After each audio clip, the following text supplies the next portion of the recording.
Queridos amigos, queridas amigas, que Deus nos abençoe em mais um evento de espiritualidade.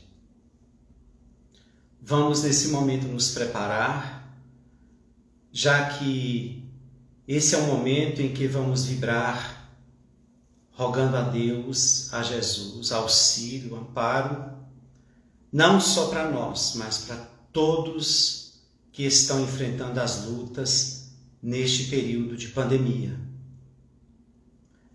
Nessa prova que a Terra enfrenta, nós estamos também sendo exercitados para pensar na humanidade inteira como nossa família e que precisa da nossa contribuição. Vamos, nesse momento, elevar o pensamento ao Criador e fazer a nossa prece de abertura.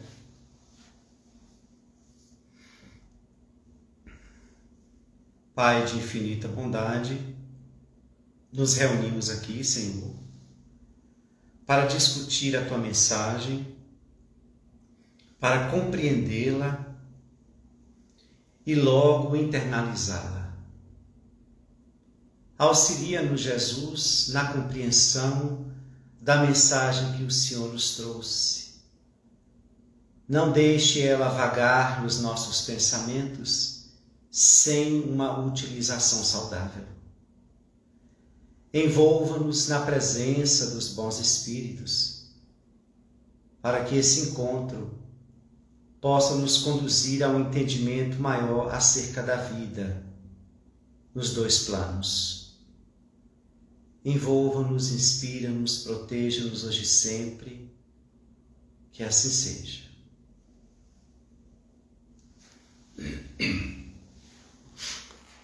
Um prazer, amigos, estar aqui novamente para discutirmos temas importantes que são necessários serem revistos, repensados, refletidos para o nosso fortalecimento diante dos desafios existenciais. A proposta da noite é falar sobre perda de entes queridos. Como lidar com essa dor que nos invade? Como lidar com o fenômeno da morte? Como prosseguir vivendo, sendo que esses seres amados que partiram deixam uma lacuna e que parece que nada poderá nos ajudar para prosseguir vivendo. A princípio é importante refletir um pouco sobre a morte. Nunca, em nenhum tempo da humanidade, a morte foi pensada, analisada e vista plenamente. A criatura humana, ainda presa à sua imaturidade e apegada à matéria, sempre enxergou a morte como uma vilã, como aquela que ia ceifar as vidas, tirar das nossas faces o riso e produzir as lágrimas, afastar definitivamente os nossos entes amados para nunca mais os vê-los. Ela chegava sorrateira, às vezes sem avisar, e quando menos esperávamos, eis que estávamos sem os nossos afetos.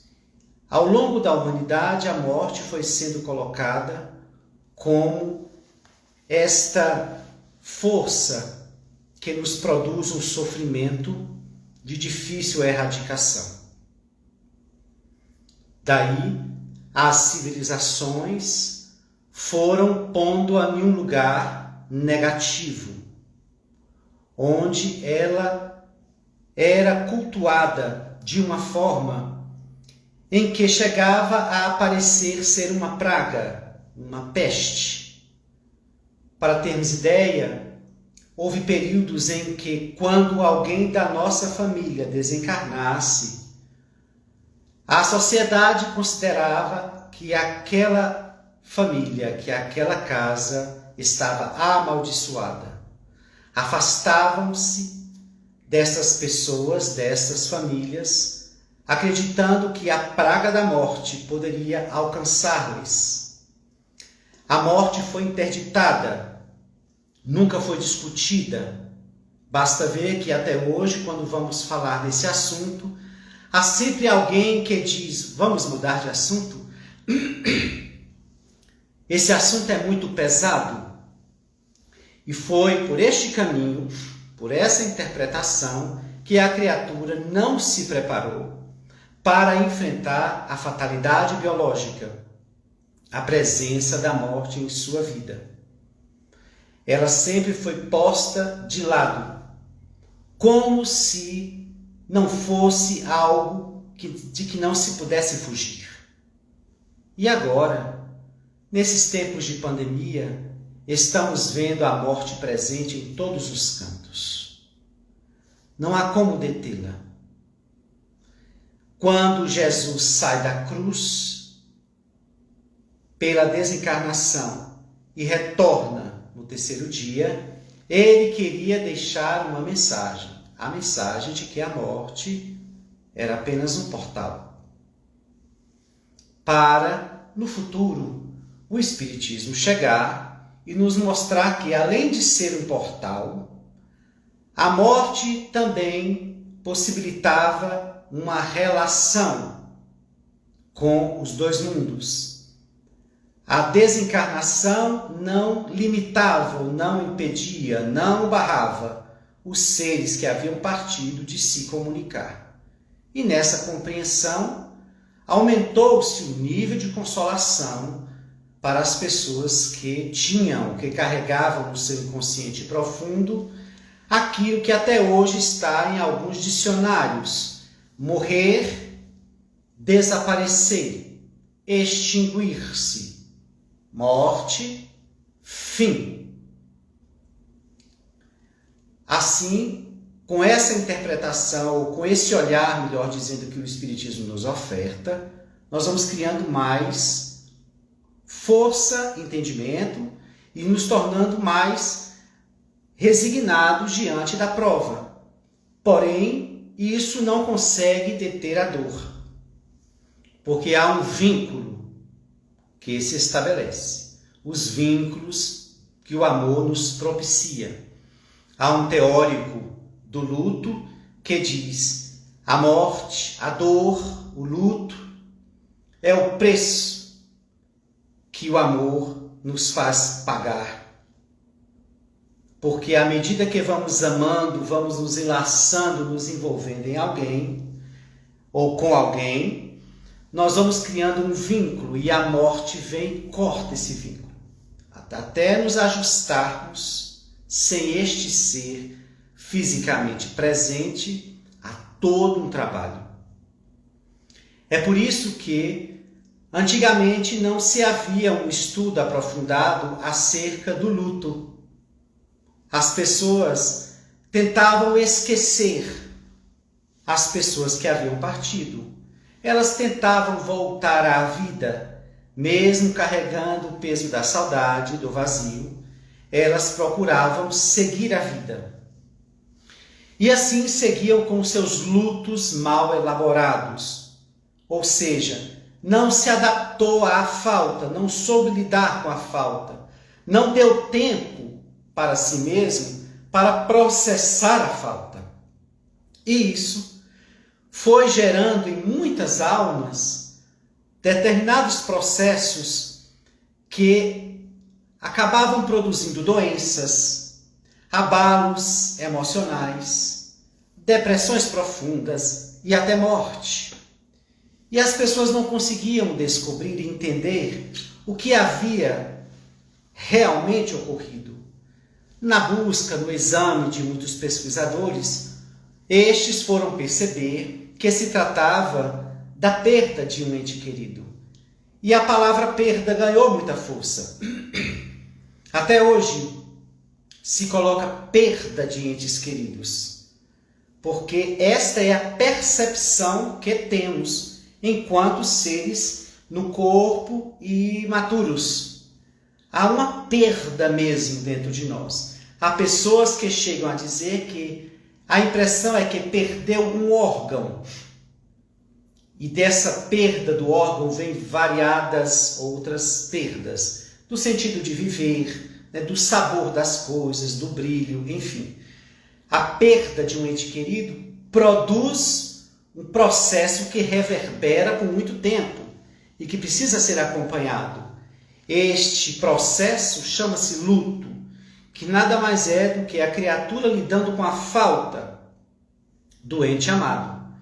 E isso não é algo que se maneja de forma prática, como alguém que está sentindo uma dor, toma um analgésico e fim do problema. Não. Porque o vínculo que foi cortado leva esse indivíduo a ficar em busca deste outro de alguma forma. Fica em busca de algo que dê sentido ou que traga esse indivíduo de volta. Então, o tema da noite nos leva a examinar uma palavra que tem muito a ver com a psicologia do luto, a tanatologia que estuda o luto, que é exatamente lidar. Como lidar com esta dor que nos chega quando alguém parte. Como lidar? A palavra é exatamente essa. É preciso aprender a lidar. Não é tão somente suportar.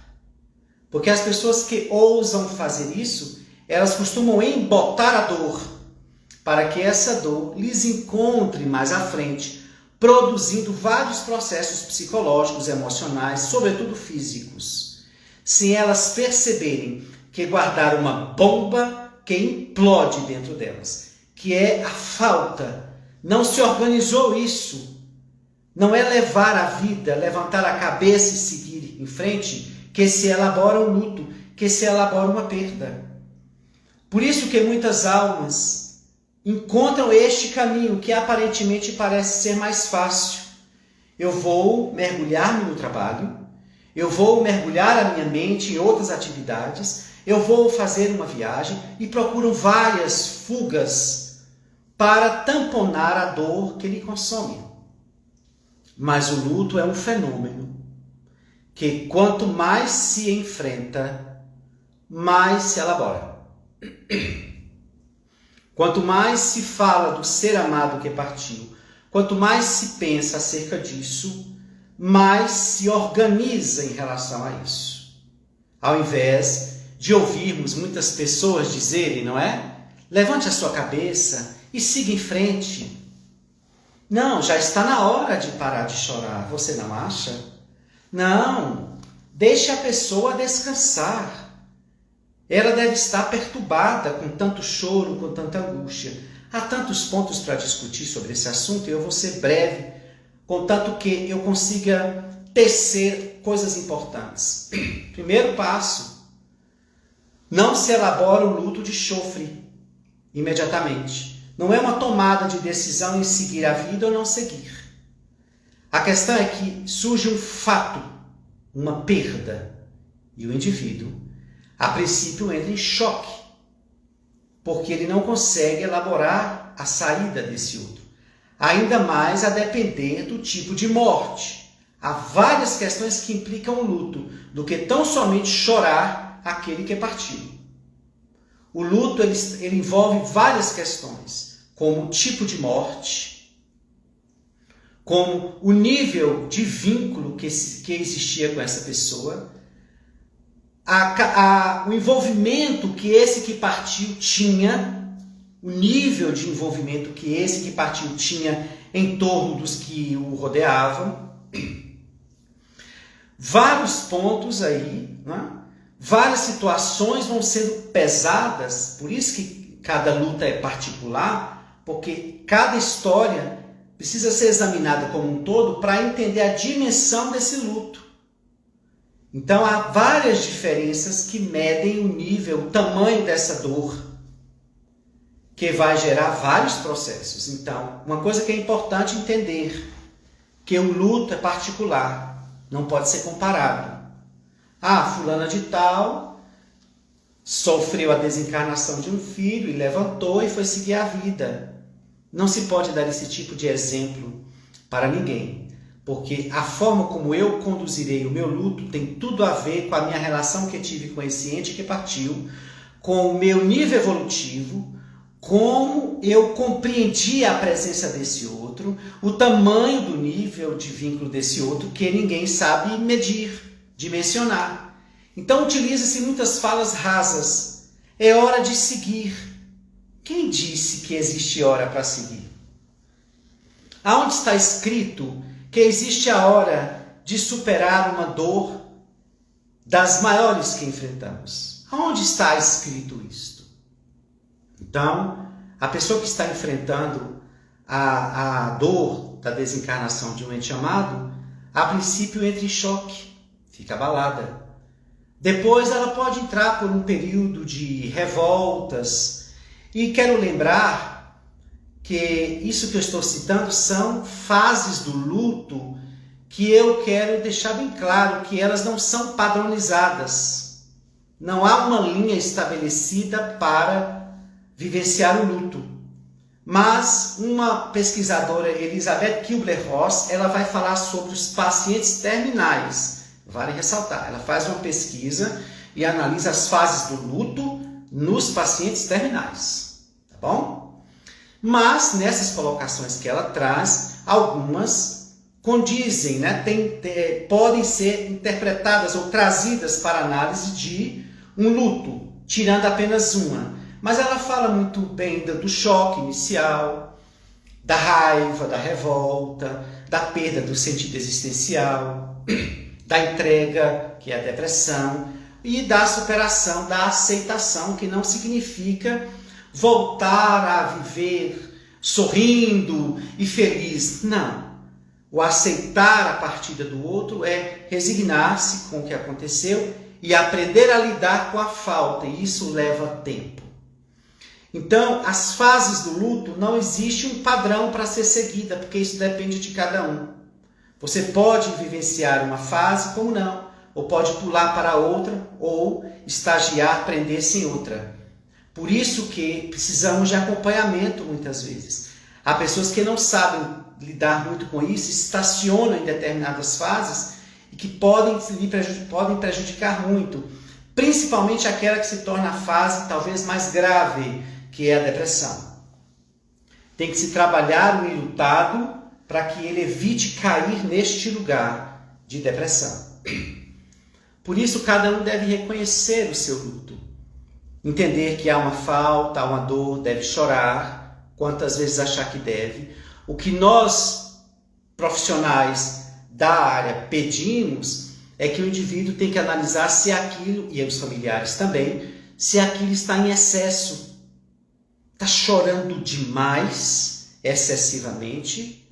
Vamos analisar o tempo que a pessoa partiu. Os primeiros meses são inevitáveis. É muito choro, é muita dor, é muita lembrança. É se adaptando, é um choque, é uma certa revolta, é um tentar entender. Surgem culpas, surgem questionamentos, né? Muito comuns das pessoas falar, se eu tivesse feito isso, e se eu tivesse feito aquilo, e se eu estivesse, é sempre procurando uma justificativa, como se dissesse, se eu estivesse lá, ou se eu tivesse feito isso, o outro não ia desencarnar. Como se fosse uma questão que pudesse ser restaurada. É o não aceitar a partida. Então, é importante que entendamos que nos primeiros meses, a pessoa vai chorar, mas é preciso estar acompanhada e ela mesma pode fazer esse balanço. Mas eu quero ficar sozinha, tudo bem, tem seus espaços, tem seus momentos para ficar sozinha. Mas se isso começar a ser da ordem de um exagero, ainda mais depois de passar alguns meses, bem, a família e o próprio indivíduo tem que se deter e se ater a isso e tentar buscar ajuda profissional caso não consiga fazer um movimento.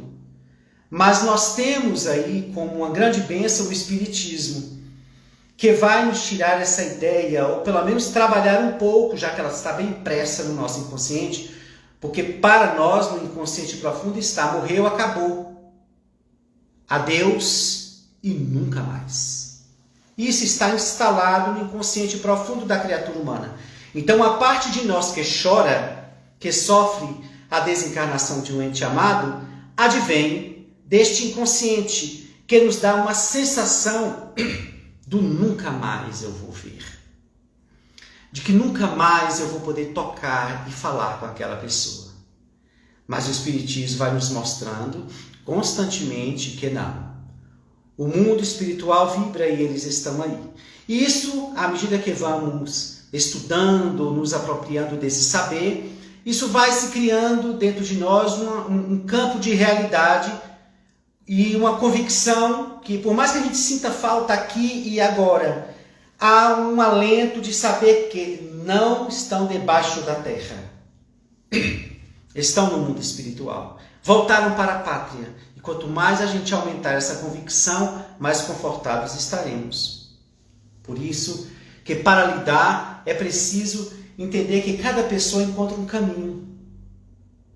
Nos vários, diversos casos que atendo, tanto no consultório como no trabalho que temos com as mães enlutadas, nós vamos perceber que cada um cria uma estratégia de lidar com o luto. Então, nas questões, nas buscas do luto, não existe muito bem o certo e o errado. Mães que vão todas as semanas no cemitério, por exemplo. O que você vai fazer no cemitério? É a forma que ela está tentando trabalhar a falta do ente amado. Ela acredita que estando no cemitério, ela sente um pouco dele. É só acompanhar, são fases. O indivíduo esconde todas as fotos ou põe todas as fotos do ente amado. São formas que ele vai procurando para lidar com a falta. Por isso que não dá para se ofertar uma orientação geral. Seria imprudência. Olha, o enlutado deve fazer assim, assim, assim. A única coisa que deve ser geral, a única orientação que deve ser geral é vigie, né, a sua relação com a perda, com o luto, com a falta, e vigiar os excessos, não é? Um choro que parece não querer desaparecer nunca. Se tem espaços, tudo bem. Não ficar sozinha, estou dando exemplos, ficar sozinha, de manhã eu quero ficar só, mas eu quero ficar só de manhã, à tarde, à noite, o outro dia, e assim segue bem. Aí, esses cuidados que nós precisamos ter. Entender que o enlutado, ele muitas vezes vai fazer um processo de negação. Para vocês terem ideia, mães me informavam, e várias outras pessoas que passaram por essa prova, que tem um momento em que ver os outros sorrirem os incomodava. A felicidade dos outros lhes perturbava. Por isso que eles queriam ficar dentro de casa, não queriam sair. E aí há pessoas que nos trazem umas propostas bem equivocadas, e são tantas que não dá tempo de falar todas. Mas chega a nos dizer, se levanta dessa cama, vamos sair, vamos espairecer. Não é bem assim.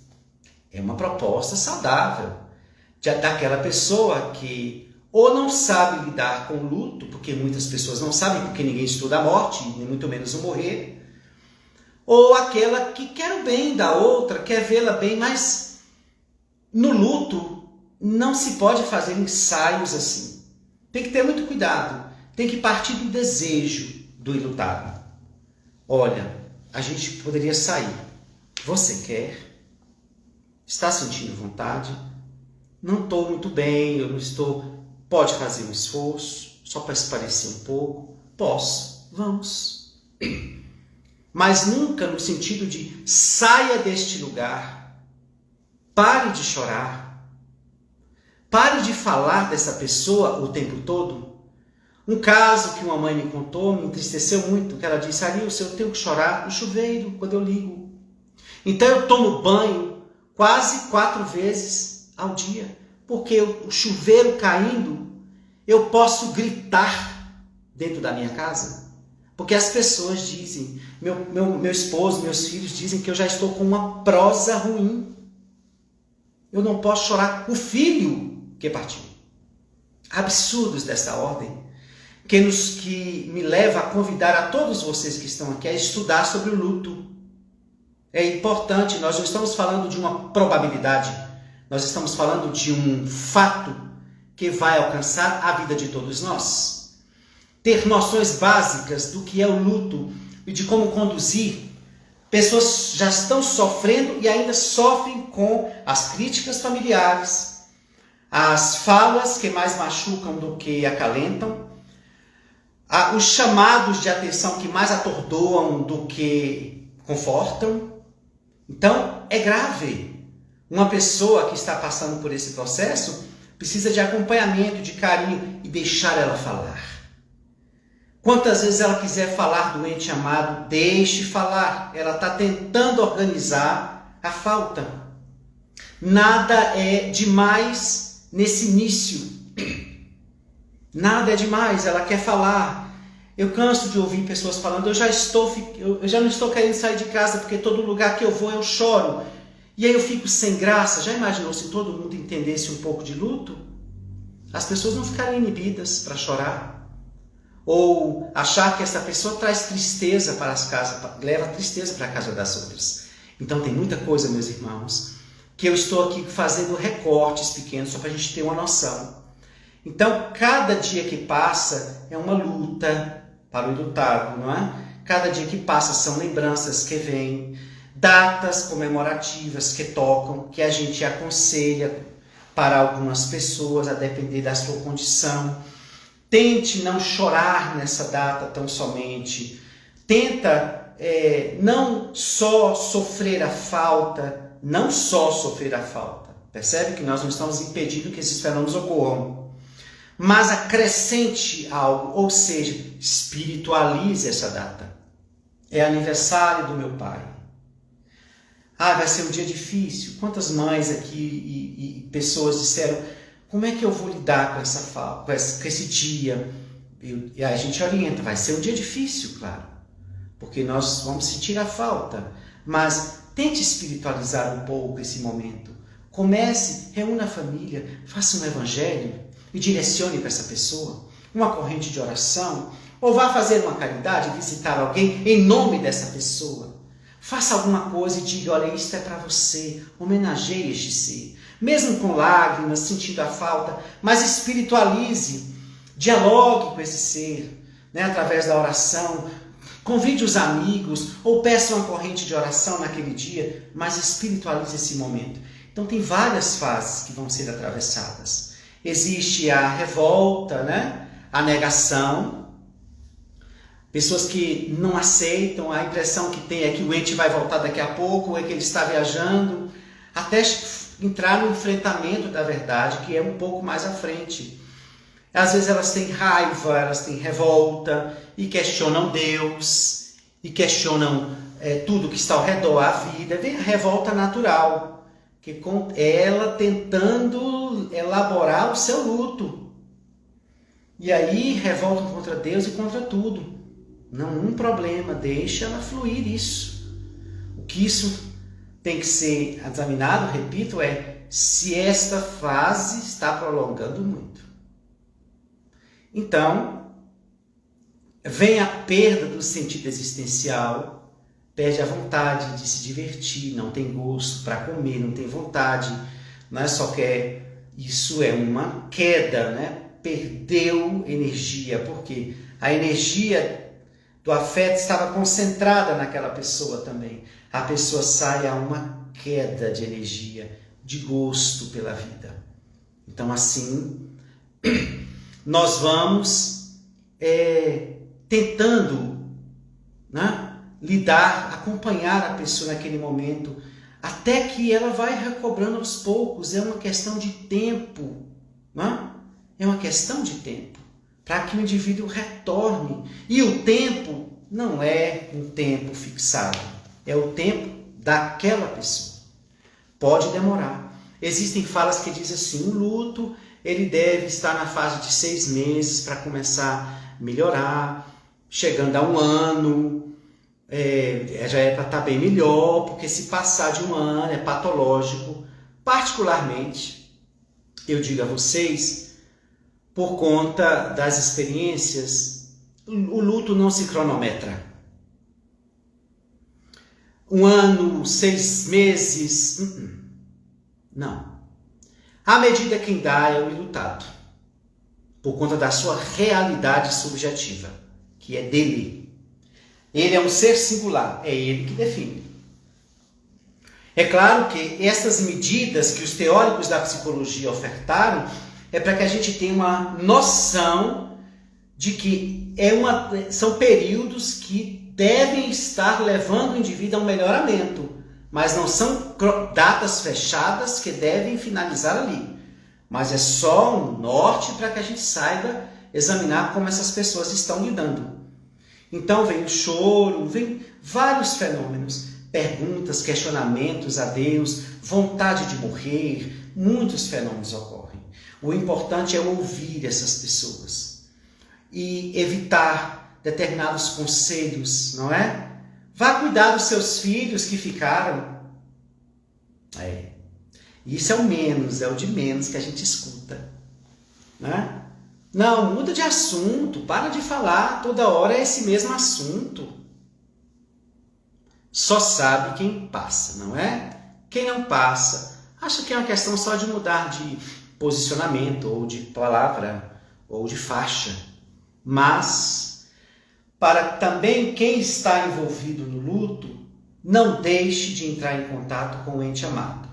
Em prece, converse com ele. Isso não são conselhos meus, são conselhos de Joana de Ângeles e de Emmanuel. Dialogue com eles, eles captam o pensamento, já que tem o fio do amor que estabelece a conexão.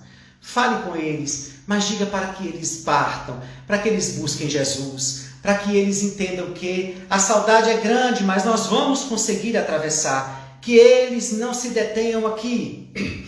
E há um aviso, né, que eu queria dar a vocês, que pessoas que não estudam o Espiritismo e estão há anos na casa espírita, saem divulgando para mães e para pessoas em geral que sofrem a desencarnação de um ente amado, muitas vezes pela mediunidade, né, que também a gente coloca aí em questionamento, dizendo que, olha, você não deve chorar, porque você está afetando o ente amado que está no mundo espiritual. Olha, pelo que eu estudei no Espiritismo até hoje, a única forma, a única ação que realmente perturba um espírito desencarnado é a sua evocação. É eu ficar atraindo esse espírito, chamando esse espírito, evocando esse espírito. É o único ponto. Chorar, não poder chorar? Me diga uma coisa, se pode pedir ao tuberculoso para não tossir? Como é que uma pessoa alcança uma dor absurda pela desencarnação de um ente amado e chega alguém e diz, olha, engula teu choro? E alguém me disse isso porque atrai, porque fere, alcança o espírito. E eu disse claramente para essa pessoa, então Deus fez as coisas erradas. Se ele não quisesse que o indivíduo sofresse a dor daquele que partiu ao ponto de alcançá-lo e feri-lo, que ele então ofertasse algum recurso que neutralizasse toda a dor que se deixa. Como Deus não fez assim, e ele é a inteligência suprema, então não é o sofrer de quem ficou que vai afetar quem partiu. É se este sofrimento produz evocações.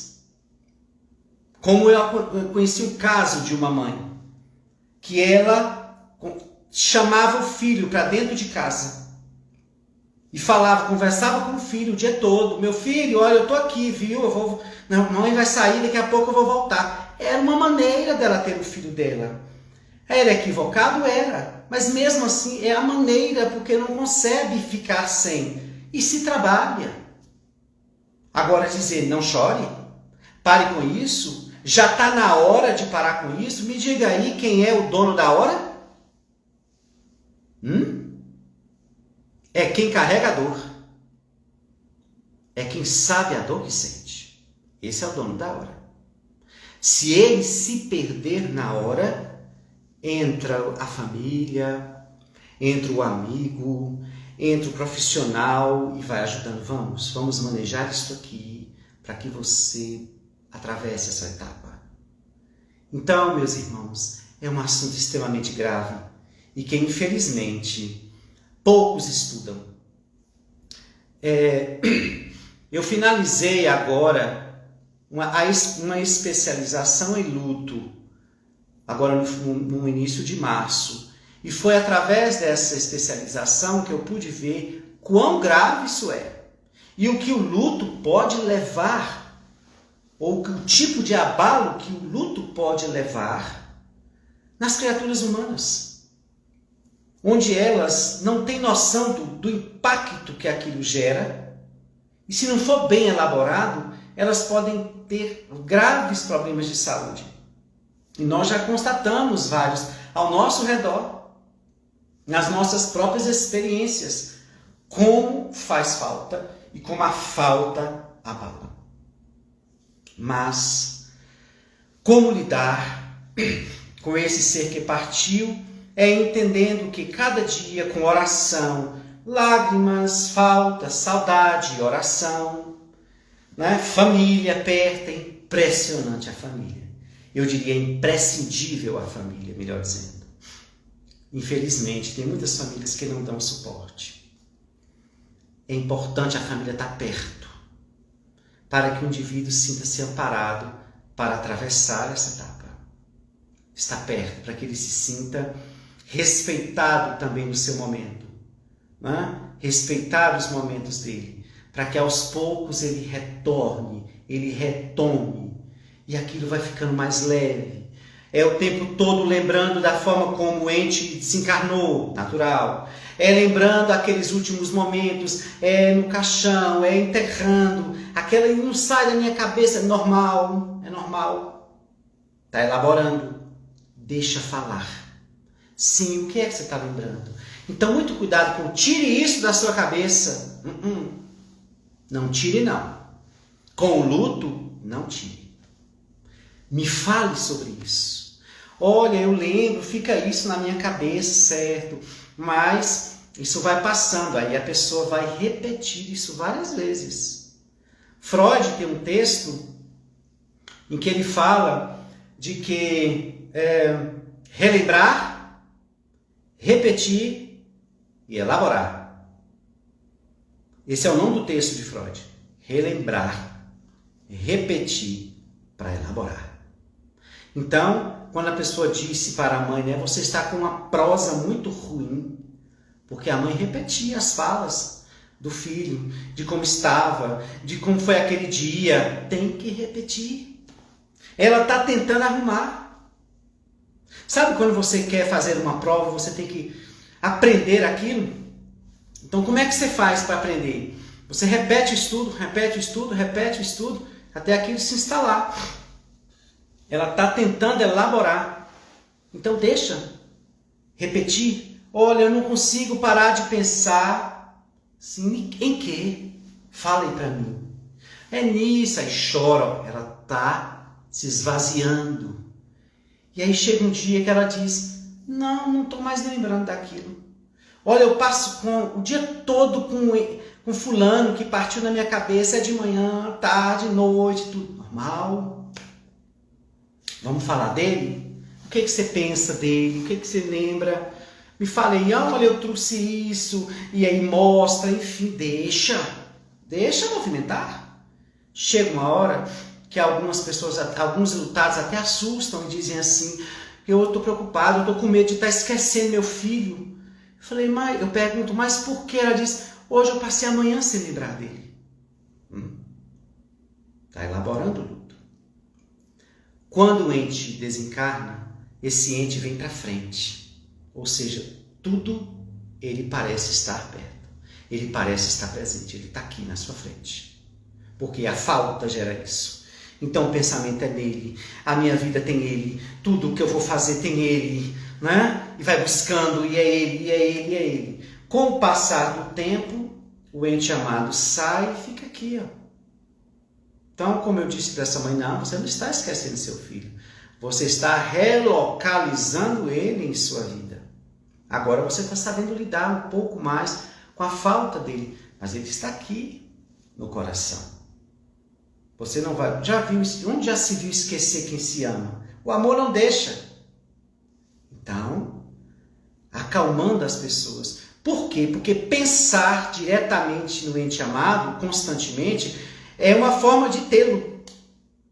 Eu vou contar uma história rapidinho para vocês, uma experiência minha. Quando a minha mãe desencarnou, ela me deixou um jardim enorme, que eu falei até para ela, quando eu chegar no mundo espiritual, a primeira conversa que eu vou ter, eu falar, quer dizer que a senhora me deixou aquele pacote de planta, que é planta para tudo quanto é lado, né? E aí eu passei a cuidar do jardim dela, mesmo antes dela desencarnar, que ela já estava de cadeira de rodas. E aí eu fui cuidando do jardim. Quando ela desencarnou, eu continuei cuidando do jardim. Só que, muitas rosas, né? Só que com o tempo eu percebi que as rosas estavam morrendo.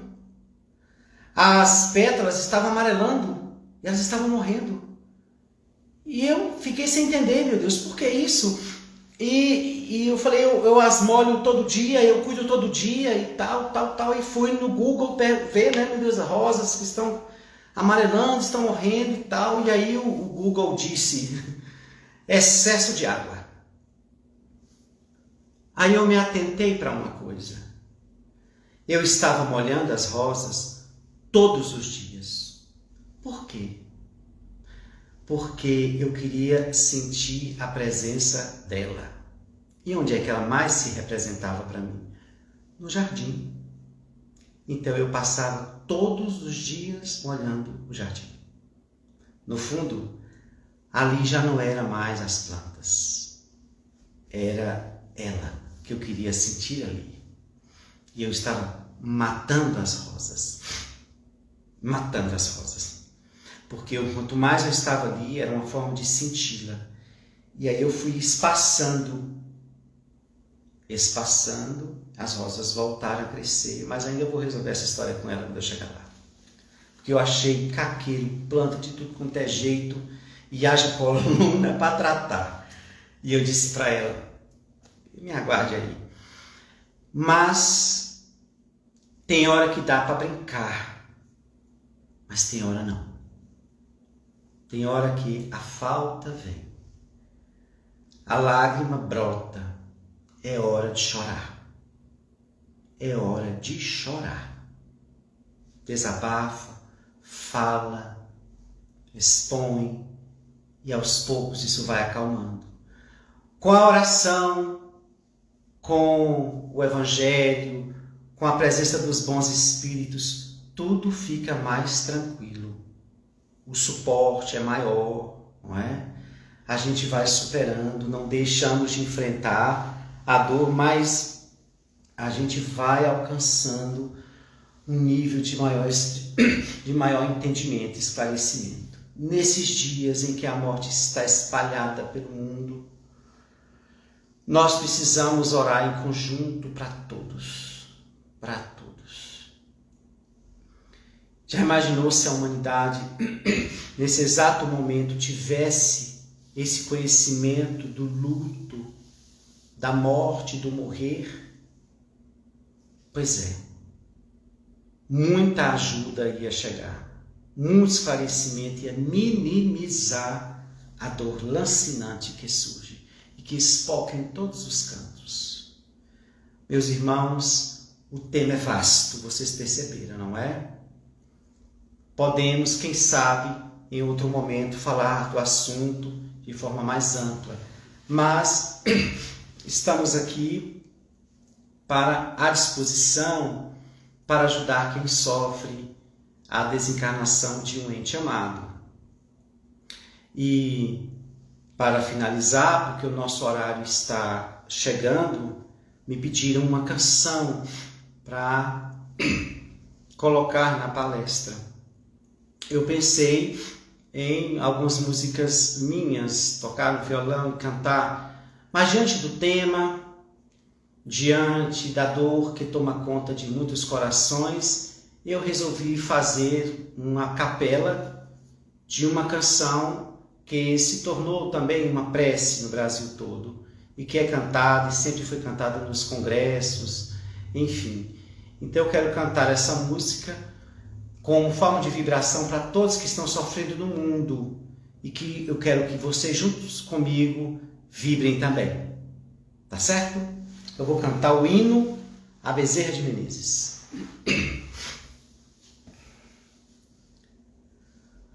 Ó, vinde, bom amigo, amado e benfeitor, das luzes infinitas de cintilações. Ó, vinde amenizar a nossa grande dor, espargindo em mancheias as consolações. Bezerra de Menezes, servo do Senhor, apóstolo do bem, a nos iluminar, celeste mentor, em passe de amor, águas fluidificai, movimentai vossas falanges protetoras, dai-nos as bênçãos redentoras, balsamizando os corações. O sofrer é um bem divinal, que o Senhor nos envia do astral, é um cadinho imortal da perfeição a nos redimir das nossas vidas mal vividas, ante o Evangelho todo luz. Sois a apoteose do amor, redime a nossa dor com Jesus. Sois a apoteose do amor, redime a nossa dor com Jesus. Muita paz a todos. Se inscrevam, façam um convite, se inscrevam no meu canal. Tem até essa música agora que eu coloquei lá em capela e várias outras palestras sobre vários assuntos. Convido a vocês a se inscreverem e, sobretudo, divulgarem a mensagem espírita, essa mensagem consoladora. Divulgarem todas essas lives para que as pessoas possam receber um alento em dias tão difíceis. Muito obrigado pelo convite. Deus nos abençoe hoje e sempre. Muita paz.